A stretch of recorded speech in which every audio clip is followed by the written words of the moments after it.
Greetings and welcome to our training on addressing social determinants of health and equity. And we're going to talk about these dynamics as ways that we can continue to improve health outcomes and look at some comprehensive approaches to do so. My name is Nick Szubiak. My background, I'm a social worker. We're going to go ahead and add my bio to a link if you want to learn a little bit more about myself, but we don't want to distract from the training time to talk about those pieces. So you can, if you're interested, take a look at my bio. This is my contact information. I love to hear from folks. So if some of the things that we talk about here today are interesting to you and you want to reach out to me, this is my phone number, my email, and you can also link up with me on some of the different social media platforms. Today, we're going to focus on social determinants and really look at their significance and how they influence health outcomes with a specific slant to addressing substance use disorders. And we can't just talk about substance use disorders if we're going to talk about social determinants because it's a whole health approach. And so we're going to integrate that piece in. We're going to talk about some of the unique challenges, some of the disparities related to healthcare as a whole access, look at some of the key social determinants, things like economic stability, education, access to care, and how that impacts whole health for the individual, but also for our communities. We're going to gain some knowledge around evidence-based strategies and best practices, and then understanding the role of cultural and social factors that impact all of the work that we do.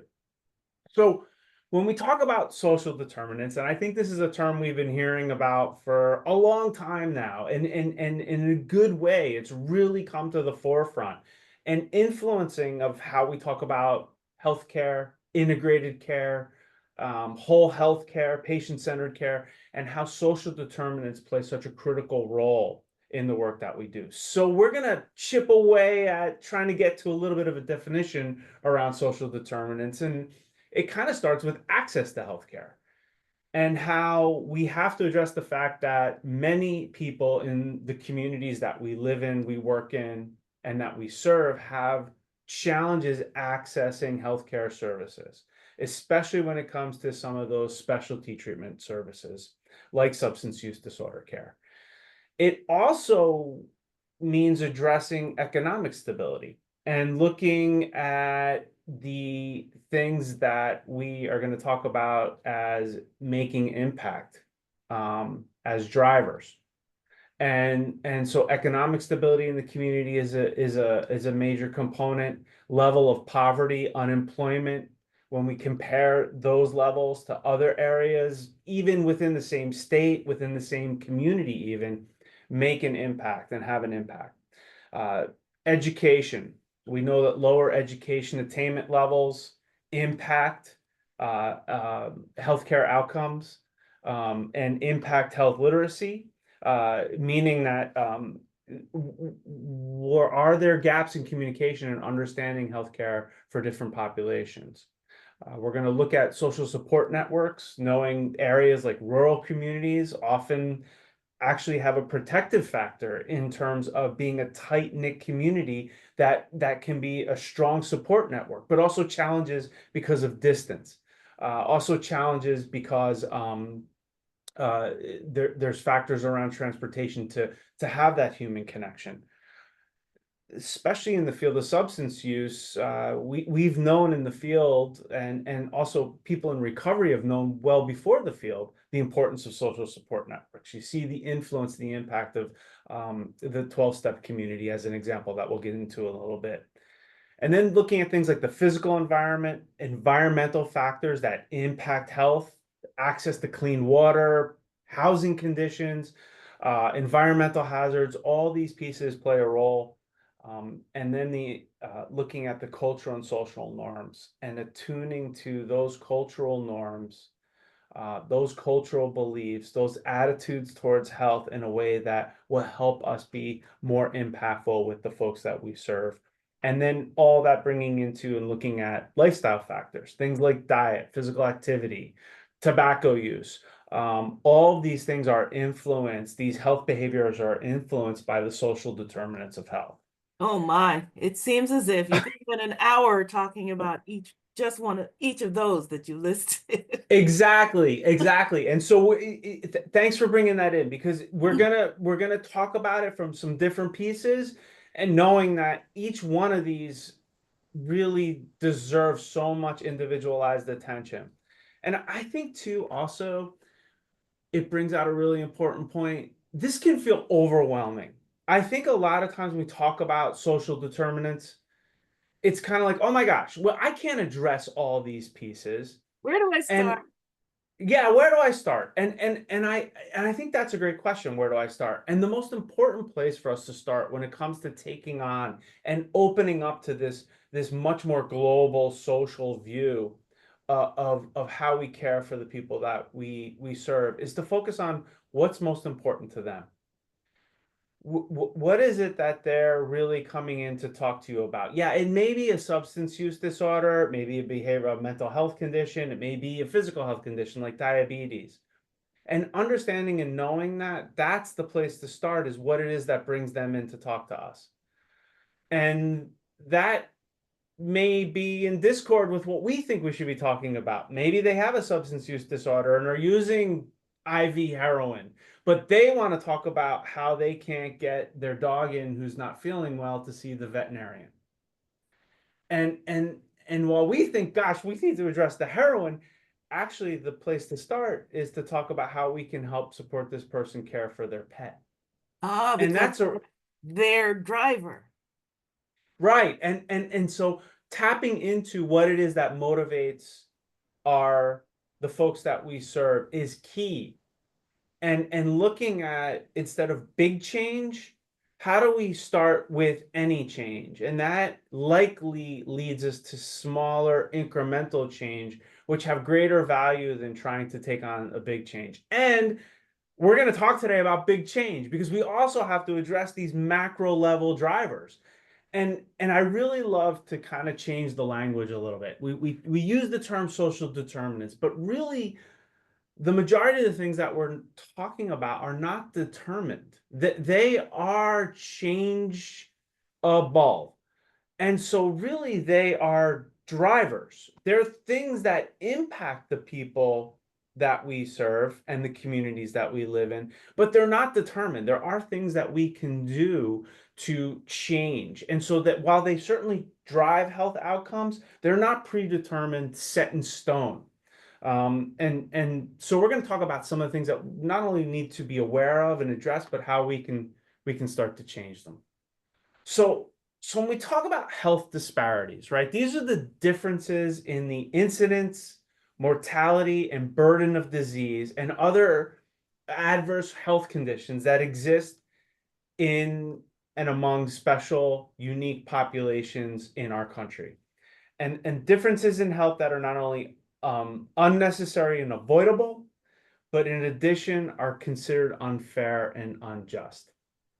And so this is understanding that while I know the phrase, and when we talk about, addiction as not knowing um, race, as not being discriminatory, how it affects all people, that's actually not true. It does affect certain people more. It does affect certain zip codes at higher levels. We're going to talk about why that is, and those are some of the social drivers. And so, in fact, we do know that certain people, certain communities, and certain places in our country are more vulnerable than others.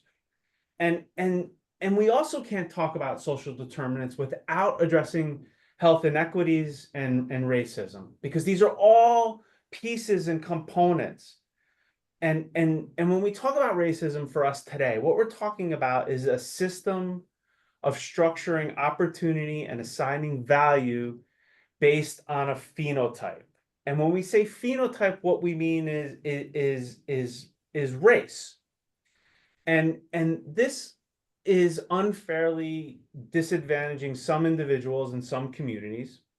It unfairly advantages other individuals in other communities and undermines the realization of the full potential of our whole community, our whole society.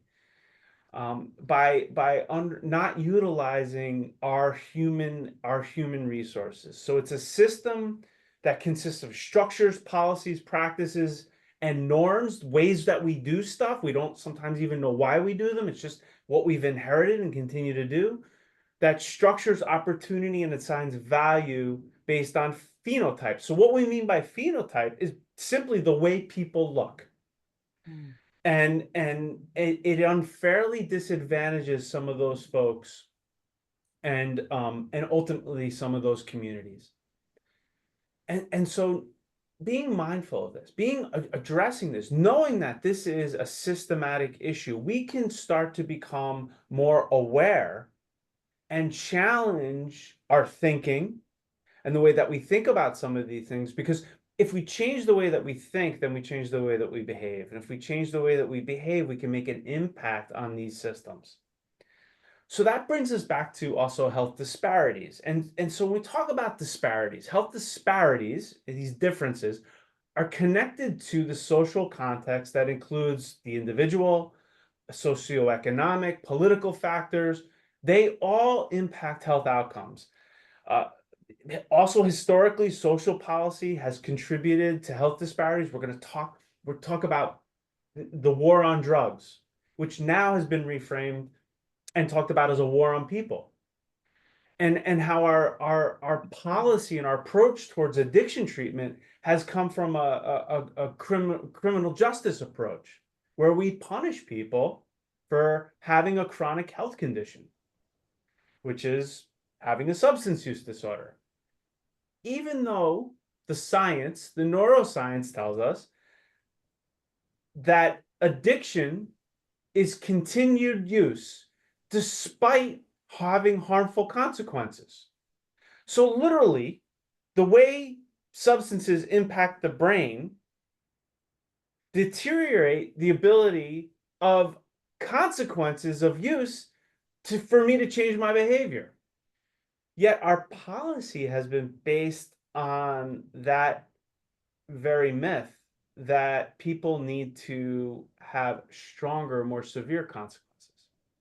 And so we're starting to see how the science also of understanding addiction and substance use disorders is really going to challenge our individual approach, but also our social policy in how we address addiction and substance use disorders, and maybe more importantly, people with addiction and substance use disorders. So we know factors, things like housing, the neighborhood that you live in, do you have access to work, your educational opportunities, your socioeconomic status, and the access that you have to healthcare all impact the level of severity and the potential of health disparities that you may experience.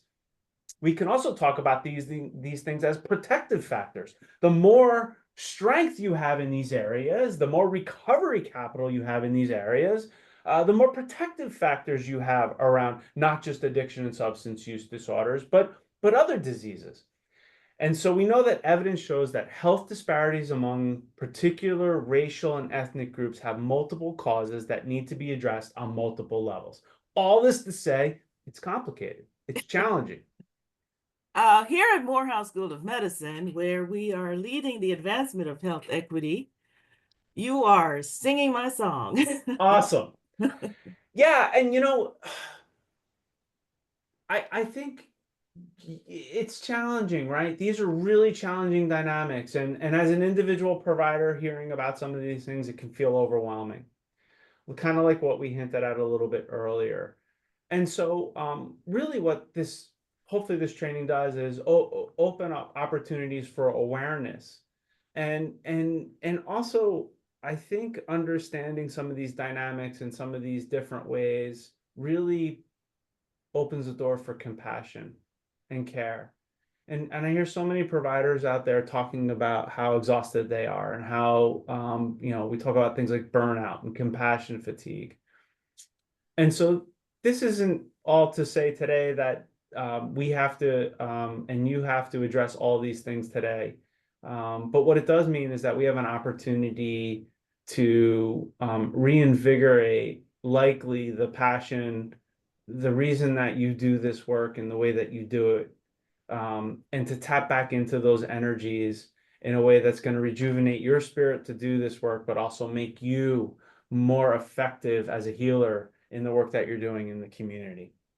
So we know too that this work also, we have to talk about trauma and the connection that trauma and how we know trauma is intergenerational, and also how we are impacted by historical traumatic events. We're not going to go through all these, but you can see on your screen things recently, the pandemic, something we can all relate to, a history of slavery and enslavement in our country. All these pieces impact these health outcomes and are things that we need to be mindful of and aware of. So when we also talk about health inequities, these inequities arise when certain populations are made vulnerable to illness, disease, and this is occurring often because of the inequitable distribution of those protective factors. And you see on the left, I really love this chart. It gives us a look at a lot of those protective factors. Things that you already know about, things like having access to a good job, having access to a doctor that you can see, being able to make it to that job or that doctor. So things like transportation, also the health and wellness of the social environment that you live in. We also know things like public safety are critical factors. Speaking of trauma, and living in a safe neighborhood versus a neighborhood that feels dangerous to be in or walk around or be social in are real key factors around health inequities. And so some of the other factors of social drivers or social determinants of health are also where just people are born, where they grow up, the access that they have to the type of nutrition and food, and this can range greatly from urban areas to rural areas and look very different based on access around those communities. This is a look at a study that was done in 2020 around some of the inequities in addiction treatment. And as a whole, all people with addiction and substance use disorders experience inequities. We're going to look at some of the data around that as a whole in a little bit. But this is a look at a study that was done of people who were able to obtain treatment following an overdose. We know the impact of overdose death over the last 10 years, 15 years. And this shows us how Black patients were half as likely to obtain treatment following overdose compared with non-Hispanic white patients. And interestingly, all these folks there's a homogeneity because they were all privately insured around socioeconomic status. And so this opens up a whole doorway to different questions around stigma, around discrimination, but also too, even if folks are being offered treatment, is that good enough? And is it the kind of treatment that they're willing to engage in? Do they feel safe to go to that treatment? Do they feel welcome to be in that treatment? Is that a treatment that you would also do yourself if you needed treatment for substance use disorder, or maybe put a loved one or your family member into that treatment environment? Those are the kinds of questions that we really need to be asking about what this data is teaching us. And so we really have to address and talk about bias, stigma, and discrimination when we talk about access to care. We talk about social drivers and social determinants. And so for us today, when we talk about bias and stigma and discrimination, we're going to start by talking about those negative stereotypes. So that's the stuff that we believe, right? And the way we believe or think about a person or a certain group of people.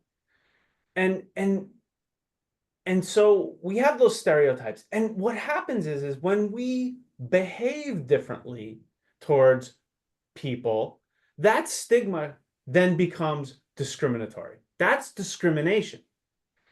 And when we treat people less favorably because they say have a disability like a substance use disorder, that's discriminatory. And I think of this picture on the right is no coincidence. It's hard to tell maybe, but I think of a pregnant mother, and you hear it all the time. My gosh, if she wants to party and have a good time and have fun and ruin her life, that's one thing. But how could she do this to her children? How could she do this to her family? How could she do this to her unborn child? And Mm. and and so we're going to talk a little bit about why that is in a minute. Um, and as we think about that, bring in these pieces here, because stigma, right, is an attribute or behavior or condition, socially discrediting, and it's seated in two factors: cause and controllability. So what we mean by cause is that the extent that we believe a person's not responsible for the attribute, behavior, or condition that's socially discrediting. So when we say, if I said to you, it's not your fault, that feels good. It takes it off of me, right? And when we say things like you can't help it, that feels good too, because it feels like not a personal failing.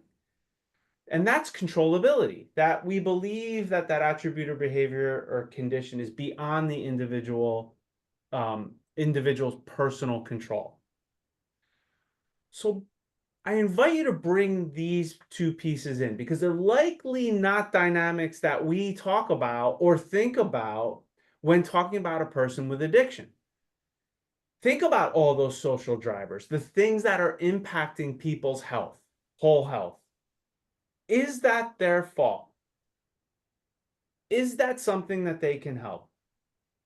We know now from the neuroscience of why people just can't stop and why addiction is not a choice.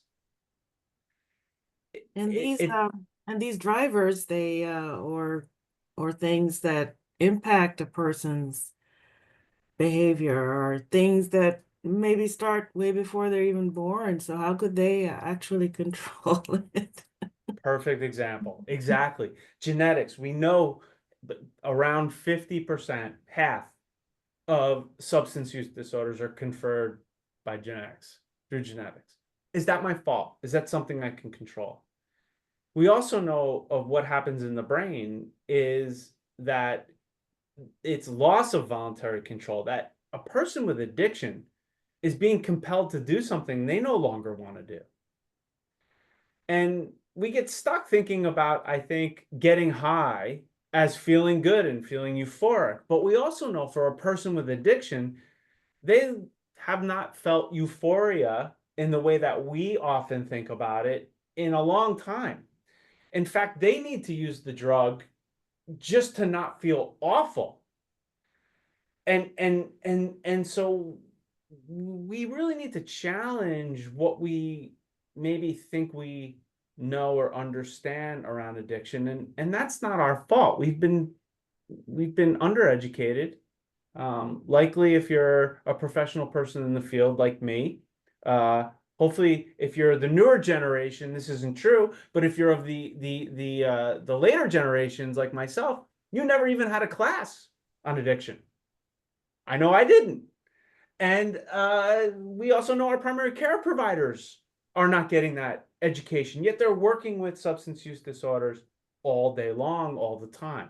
And the The, population, patients experiencing this is grown exponentially, hasn't it? it has. The good news is we're becoming more aware of it and addressing those things. The challenge is that we have a workforce who does not feel competent to address substance use disorders. And by the way, I would challenge that and say, with just a little bit of training and a little bit of support, we are very effective at addressing substance use disorders. I like that. Um, That's good news. right, it is great news. We just need a little bit of training to use many of the skill sets that we already use to treat diabetes, to treat depression, because especially for behavioral health clinicians, we're really good at behavior change stuff. And so we can be very effective if we start to open up to the idea that addiction is a chronic health condition and that we don't always need specialty addiction treatment when it comes to addressing substance use disorders. So why do we also need to change? And it's a great segue. Well, we're just not getting it done. 10% of the people who need addiction treatment in this country get care. Can you imagine if we said that for any other chronic health disease? There'd be outrage, right? And we also know that, well, we kind of know where people are. There was a study done, huge study, 14,000 patients. 23% of them had a current substance use disorder in primary care. And we also know from the research around 5 out of 6 patients who meet diagnostic criteria for alcohol use disorder go unrecognized in primary care. So this is not to say we're doing a bad job. This is to say we have an opportunity, a golden opportunity, to start to bring substance use disorder treatment to where the people are in the community and stop waiting for the community to try and access care in our current continuum.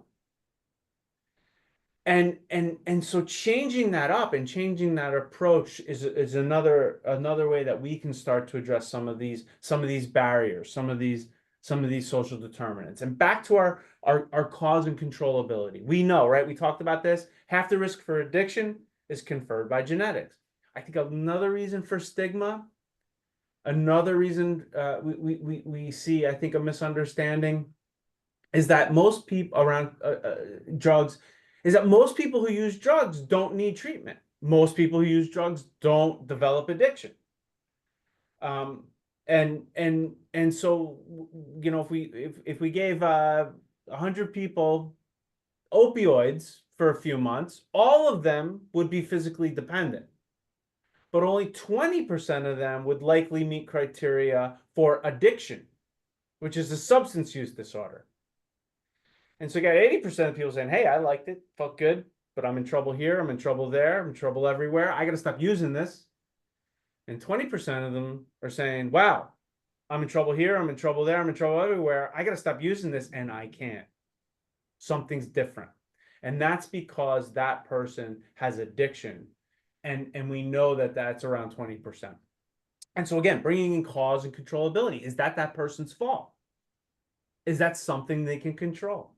Is that about choice? And the answer is no. The answer is no. So we know that those folks are using drugs against their own will, their own sincere desire and genuine desires to not use. Are people with addiction lying? Well, yes, they're lying just like all of us lie. Like me, when I go to my primary care provider and she asks me how often I exercise, and I say 3 to 4 times a week, 30 minutes a day, because I know that's the right answer. But she doesn't throw me out of treatment. She doesn't kick me out. She actually provides more resources for me around me, right? And so we know people with addiction are wanting to stop and can't, right? And so what we're seeing is that radical decay in that ability to regulate impulse control, despite the threat of negative consequences, of harm. And that's ultimately why people who have substance use disorders can't just stop, because they have addiction. And because of the functional and structural changes in the brain have changed their neurocircuitry around impulse control, judgment. What their brain is telling them is, if you don't use this drug, you are literally going to die. Now, may not necessarily die, but that's what their brain is telling them. And that's why you see this compulsion to continue to use. And so that brings us to understanding why we really need to incorporate health equity as opposed to equality. And I just love this diagram. Likely you've seen this already, right? But when we talk about health equity, what we're talking about is not treating people equally. We're saying there are deficits, there are gaps, and we need to bring more resources to certain people at certain times. So health equity is attaining the highest level of health for all people in the community, regardless of culture, demographics, or socioeconomic factors. Yeah, if you think of a chronic disease like diabetes, um, e- equality would be you give everybody insulin or Right. metformin. But if you don't have diabetes, it's gonna be bad for you to do that. Whereas equity is, okay, you have diabetes, let's take a glucose measurement and let's see how much you need. Yeah, That's all kind of, related to make it practical for me to understand. and there's major differences also in how certain communities and people in those communities use drugs, and we're seeing it with the overdose, the opioid crisis, where the reason that the main reason why the opioid crisis got so much attention was, who did it hit first? It hit white middle class adult men, and because we've had crisis in this country before, like the crack epidemic of the 90s, but we didn't call it that, because it hit a different community and different communities and different people. And so the other thing to think about in terms of our potential bias and the way that we look at people who use drugs is that part of and like all um, health disparities, while that opioid crisis hit white middle class America first, we knew in time who it was going to hit the more severe and in a worse way, um, like like all of those groups are impacted in the worst way, right? So we knew that was going to happen. And part of what happens in the drug supply is that it looks like maybe higher socioeconomic folks have more protective factors around them. They have more access to money. They have more access to resources. They don't have to, when they are compelled to continue to use, steal, rob, because they have more resources around them. They also have access to a safer drug supply. The higher up you can access and the better drugs you can get, the safer they are, because they've been cut less. They've been adulterated less. And so these are economic and social economic issues that are impacting the type of drug that people have access to, and are really important factors that help us understand that these differences are less likely about things like race, and a lot more likely about health disparities. So shifting, how do we make an impact on this stuff? How do we support? How do we rebuild? What are some of the pieces that we need to take a look at? And part of it is really understanding that we cannot do this alone as individual providers. Things like integrated care, things like not just integrated care on your team and in your organization, but also within your community. And understanding and making the administrative investments to understand that we need to do things like community needs assessments. What that means is understanding, what do we have out there? What do we not? What do we have? What are we missing? What are our gaps? How do we start to think about building collaborative networks within the treatment community? Those are really important questions for us to start to ask, because you think that they're intuitive. Because we work together in the same community, means that we work integratedly. And likely that's not happening.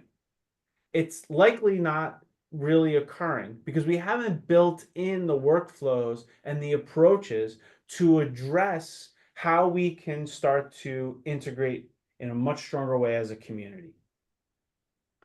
The other piece for us to look at is really tailoring solutions. And what that means is, and it comes from the community, is yes, we need to look at evidence-based approaches, and a lot of great resources out there. But we also, just like a patient is an expert in their own care, we are experts in our own community. And so integrating and bringing in patients, clients that we work with to understand the unique needs and circumstances of our community are critical.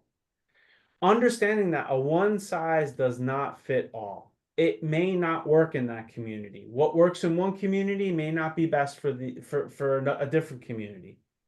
And so this is really important. There's a lot of communities out there right now wonderfully getting lots of support from opioid settlement money that are coming into the counties. And that's an opportunity to start to invest in our infrastructure over time. Many of those monies are grants that we've never had before that last 5, 6 years. We're talking 15, 18, 20 years. That's an opportunity to look at how can we improve our infrastructure that addresses things like transportation, integrated healthcare facilities, even things like the internet and having broadband that where folk can access. We know how the internet's become such a key piece to all levels of functioning for us. And so that starts to open up the doorway to think about how can we improve access to healthcare. There's a famous SAMHSA study out that shows that majority of people have addiction, don't want treatment.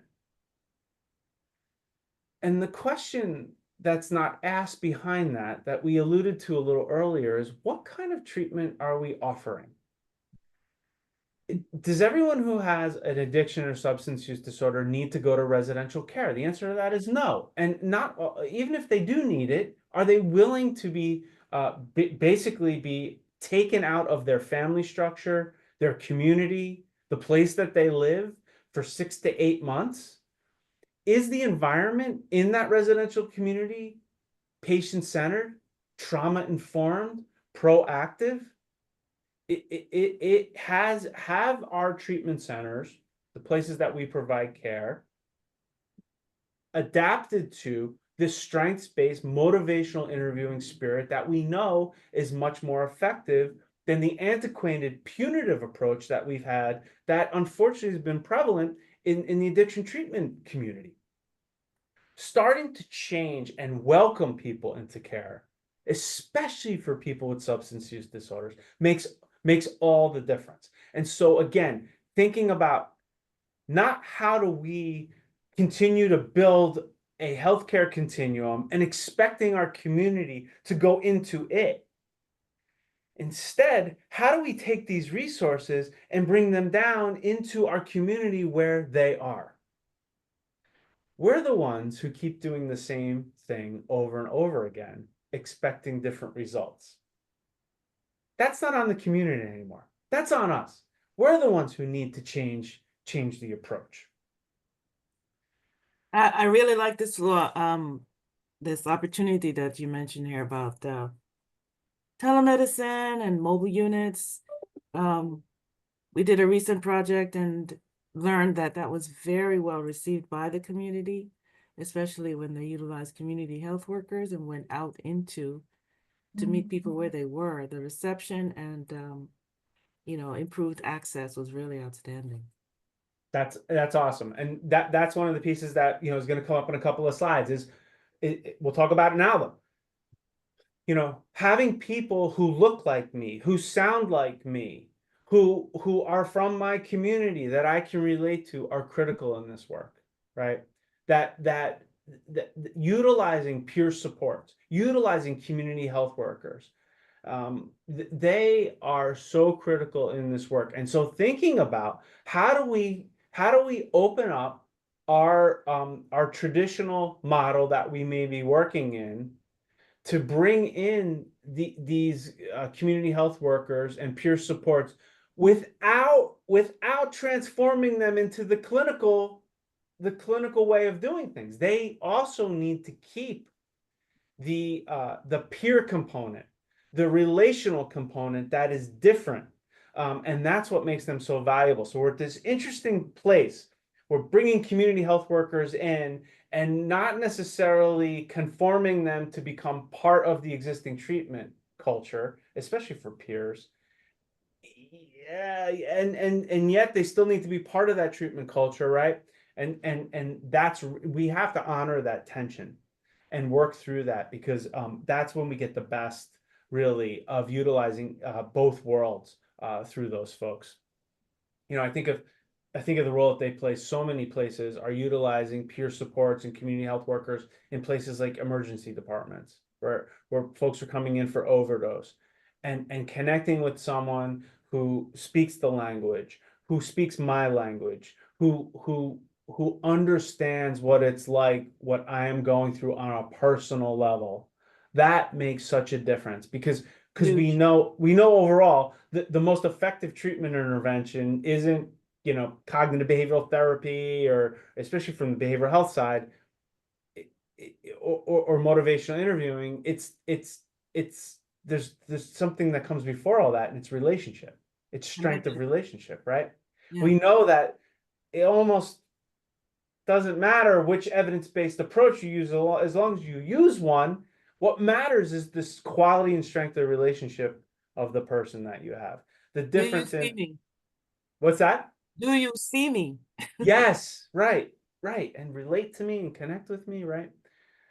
And and then, of course, the medical side of addiction treatment with that is that all people, especially with opioid use disorder, need to have access to life-saving medications, life-saving medication for opioid use disorder, MAT, medication for addiction treatment, which really need, all three medications need to be available for folks, and ideally they would have the choice through shared decision making, coaching, and support with the clinical team around some of those pieces. And so bringing those pieces together will impact these social determinants, these social drivers. Looking at things like social support, community engagement, another key piece. There's been a lot of talk about the importance of community support.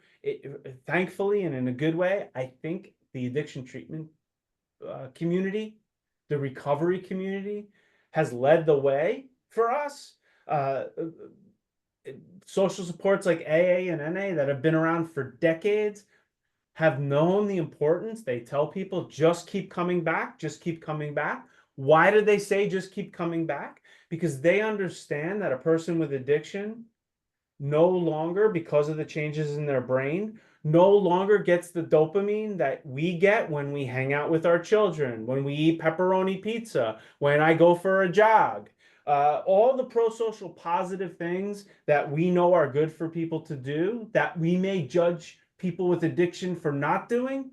Well, part of the reason they don't want to do it is because they don't get the same bang for their buck. It takes time for what happens to a person's brain who has addiction, for that neural networking to rewire back to those pro-social positive behaviors. We need to not give up on them during that time. And social support and community engagement is a key part to that process. Also, advocating for policy, starting to think about changing policy for our state, for our country, but also in our organizations. I think about policies that I used to adhere to in the organizations that I was in, fortunately, a long time ago now, where we had a policy that and it was an addiction treatment center, that if you tested positive for substances, we threw you out of addiction treatment. That doesn't even make any sense. Yet that still can be a prevalent policy, that if a person is using substances because they're in treatment for substances, we cut them out of substance use disorder treatment. So again, you see some of the remnants and the hangover of some of those punitive approaches, some of that mythology that if I hit rock bottom, that's the only way a person's going to change, which we know is a myth and we know is false, right? And so really looking at and advocating for policy change that matches the neuroscience and our understanding of substance use disorders. The other piece we know is so critical to address social drivers, social determinants, are integrated care models. We can't do this alone. All this work is complex. It's multifaceted. it's systemic. And so we need those pieces working together if we're going to address those pieces. And so utilizing integrated care models from an individual organizational model to a community level are so important. Here's our slide on community health workers and peers. I'll just reemphasize it again because I think it's so important, right? But really training and investing in the training and the deployment of community health workers, that's part of the change. That's part of bringing the care and the connection to the people in the community where they're at. How do we traditionally get people into treatment? Well, we wait for, the train wreck. It's like we have a dangerous intersection and we wait for the third fatal car accident before we put a light up to slow the traffic down. Yet we knew there were near misses and collisions and fender benders and accidents well before those fatalities.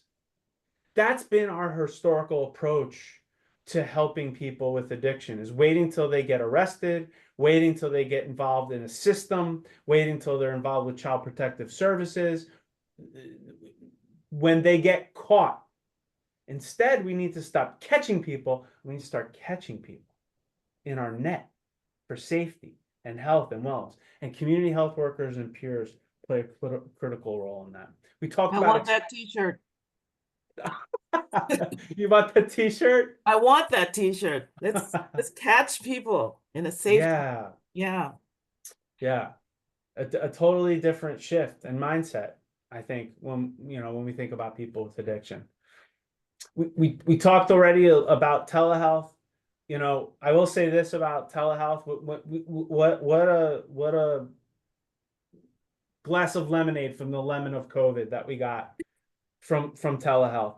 And then we thought it was going to solve all our problems. It was going to address all the social determinants, especially transportation. It was especially access to care. It was going to fix all this stuff. And it didn't fix it all, but it sure impacted it, right? So really starting to think about, how do we reintegrate telehealth? How do we reintegrate telemedicine into the existing structures that we have to utilize this impactful, incredible tool that we can continue to get better at utilizing and understanding it's not a catch-all, save-all fix, but it really can be a key piece to some of these social determinants, some of these drivers. And it goes back to policy, making sure that it's a paid service, right? Yes, exactly. Definitely, right? All these pieces, we have to put the financial support behind them so our providers in the communities can use them, right? And so making sure we have things like financial assistance programs for our providers, but also for our patients. We talked about that community collaboration, addressing transportation, those community-based support groups, thinking about how we can support and cultivate and integrate with those support groups, maybe in a more integrated, connected way. Thinking about if there are gaps in education in the communities that we work in, well, how do we build health education? How do we build literacy programs? I think of the word non-compliance. Is a patient non-compliant and doesn't care about their diabetes or their health? Or do they not understand their health? Do they not understand how medications work? And if you're a primary care provider, maybe you don't have time to explain it all. So how do we get you support for the patient and for you to have time to do those things, right? And that starts to lean into the model of care and integrated care. And how do we address those pieces? And then going back to and reemphasizing culturally tailored interventions. We must use evidence-based approaches, and they need to be culturally tailored. They need to connect in ways. The materials that we use need to resonate with the values, the beliefs, the preferences of the communities that we serve, bringing in things like local customs, traditions, cultural norms. That's part of adapting our Western approach to medicine to our community and to the reality of the people that we serve. And bringing those pieces in are so critical. I think at the time, I was fortunate enough, I got to work in a very rural area, which was awesome because I got to really understand how communities can come together in unique ways in rural areas, uh, and how challenging it is because we lack so many of the resources. Um, but I think about too how I came into that community, not of that community. In fact, I lose all my pity points about my sob story of rural communities because it was in Hawaii, um, which was an amazing and beautiful place to be, but a really challenging place to be sick and to be ill and to provide care. But I think of one of the cultural pieces that were so important in Hawaii was that before we'd have a meeting or before we would meet, there's a tradition that we talk story. And that was not of my tradition. My tradition is the meeting starts at 8, we get to agenda item number 1, and we get through this agenda. And I missed the value of what we already talked about as one of the most important healing tools for our patients, but it's also for us as colleagues and healers, which is connection and relationship. And talk story means just that. How's it going? How are you? How's your family? How was yesterday? I saw your car parked at this place, which happens in rural communities. How did you enjoy that dinner there? Because we knew you were there because your car was parked there. Those are the things that when we tailor and connect with in our communities that really make a difference in our effectiveness in addressing these social determinants, right? And bringing that relationship in then from our organizational community with our clients and patients, with our colleagues, but then also connecting with the community at large, right? And so connecting with social services, nonprofits, the other support systems that our families, that our communities, that the people that we all live with together interact with. And then bringing in a little bit more of that slant of quality improvement, where we start to use data to measure how we are doing. If we don't evaluate, if we don't collect data, we are operating in the dark. So if we're going to impact and take on these social drivers, we also have to start to collect data to see if what we are doing is effective. Are these resources that we are investing making a difference? Is this the best utilization of how we do things? Sometimes the answer is no. And that's a good thing to know. If we're not collecting data, if we're not reviewing data, if we're not presenting data to our employees to let them know how well they're doing in a time efficient, realistic way, we are operating in the dark and we are really at risk of maybe doing harm, at best, not having an impact, not utilizing resources. And we talked about we don't have the space to do that. And so data becomes a critical way of making sure that we impact social determinants and social drivers by supporting our own effectiveness. So qualitative and quantitative data. Yes, bringing all those pieces in, right? And having mechanisms in the organization to look at them, not in a punitive way to say you're not working hard enough, as an impactful way to say, Nick, your screening for depression among your substance use disorder patients is well below standard. You're not screening folks for co-occurring disorders, and we know 40 to 60% of the people that you're working with who have substance use disorder also have behavioral health conditions. Okay, that's really good to know. That's going to make me a better clinician. It's going to provide better care, right? And so then bringing it back to, right, the role of culture and social factors, right? Cultural beliefs, practices, they influence health behaviors. I think back to my time working in Hawaii. Rice was a big part of the culture, and a big part of the culture was family, and a big part of family was eating together and sharing meals. And so is asking a person to not eat rice, even though that's a really good health approach to managing diabetes, culturally aware? Is it realistic? Is it going to be successful? These are the kinds of questions questions that we have to ask ourselves around culturally competent care. Training our healthcare providers to understand and respect those cultural beliefs and practices, even though I know this person really shouldn't be eating rice. And that goes maybe in conflict with my judgment. But building the professional strength to step aside from that, to meet a person where they are culturally, to communicate and come up with other ways to address that same issue that may be more culturally relevant and ultimately more effective for that person.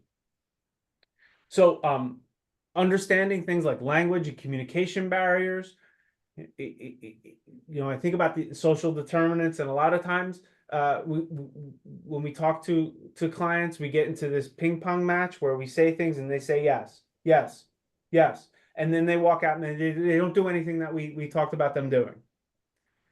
And what that says to me is that this person's not non-compliant, that there is a miscommunication, that there's discrepancy in what I'm understanding and what they're understanding. Also to basic things like language barriers. We talked about the importance of our clients and the people that we serve being able to talk to people that sound and look like them, and how those things can hinder communication. If we don't have access to those things, how are we adapting to it? Not using family members for communication, for translation is important. Because maybe as a client, I don't feel comfortable talking about the health issues that I need to share with you, especially around substance use disorder. And so do we have evidence-based translation tools and resources to help us with communication gaps when we can't have a provider that provides care in the same language? And then intersectionality. When we talk about intersectionality, that refers to the interconnected nature of social identities, race, gender, class, sexuality, and how they intersect and shape experience of discrimination, health disparities. They are part of these social determinants, right? So adapting intersectional approaches that recognize the unique experiences, needs of these folks with multiple marginalized identities, addressing the complexity and the interplay of these social factors that we know are going to impact outcomes. How do we think about reshaping? We talked about earlier, reshaping healthcare access, of taking the care continuum from up here, and how do we bring it back down into our communities to meet the people where they are. And the great news is a lot of them are in primary care, and that's an opportunity. And then as a model, thinking about, okay, addressing social drivers, we can use existing models like recovery-oriented systems of care or a ROSC. The SAMHSA came up with the 10 guiding principles of recovery, and the domains are social, physical, human, and cultural. All this aligns with everything that we've talked about. Bringing in trauma-informed care, care that realizes the impact of trauma. It recognizes the signs and symptoms of trauma. One of the components of trauma is avoidance, meaning that I'm not going to go near or around anything that reminds me of the trauma. So the very medicine of healing can also be an activator of a traumatic response. How do we manage through that? How do we use trauma-informed care to help meet folks truly where they are at, and not just meet them there, but stay with them, not leave them, right? How do we respond? By integrating our knowledge into our policies around trauma, our procedures, and ultimately resisting re-traumatization of the folks that we serve, right? So this means stepping out of these old antiquated approaches of hierarchical power dynamics, coming from the assumption that people with substance use disorders, there's an assumption that there's an assumption of dishonesty, that they're not forthcoming. Well, how do we make it safe for them to be forthcoming? How do we make it safe for them to be honest and truthful? Understanding that we are the ones that need to adapt our care to the person in front of us, not the other way around. And then ultimately, I'm going to close in addressing these social determinants with SAMHSA's definition of recovery, because I think it's really important. And as I read it to you, think about what's not mentioned. It says recovery is a process of change through which individuals improve their health and well-being. They live a self-directed life and strive to achieve their full potential. There's no mention of abstinence here. There's no mention of drugs here. It's where wellness is and where we need to go to. And what's great about going to a place of wellness in the spirit of how we're talking here is that we don't necessarily need to fix the old system. We actually can antiquate it and build a new system that is more effective on the bones of the stuff that worked well in the past, by allowing the things that haven't worked so well to dissolve. And if we can do that, and we can, because we are doing that and we continue to build it, we do have the capability, and as a treatment community, to address these social determinants in a way that truly are going to make a difference for our community. So I know we're out of time. I'm going to go ahead and wrap up here. And I just want to close by saying thank you. Thank you for doing the work that you do in the communities that you do it. You do extremely difficult work in even more difficult systems. And so I hope you hear it from me. Thank you. Thank you very much for that amazing presentation. Thank you for sharing your contact information as well with our audience. My name is Phoebe Nelms. I'm with Morehouse School of Medicine's Health IT Division, and with me is Ashley Barfield. And we were privileged to host you today and to make this information that you shared available to our rural providers through the ARCORP grant. So we thank you so very much. Thank you. Thank you so much.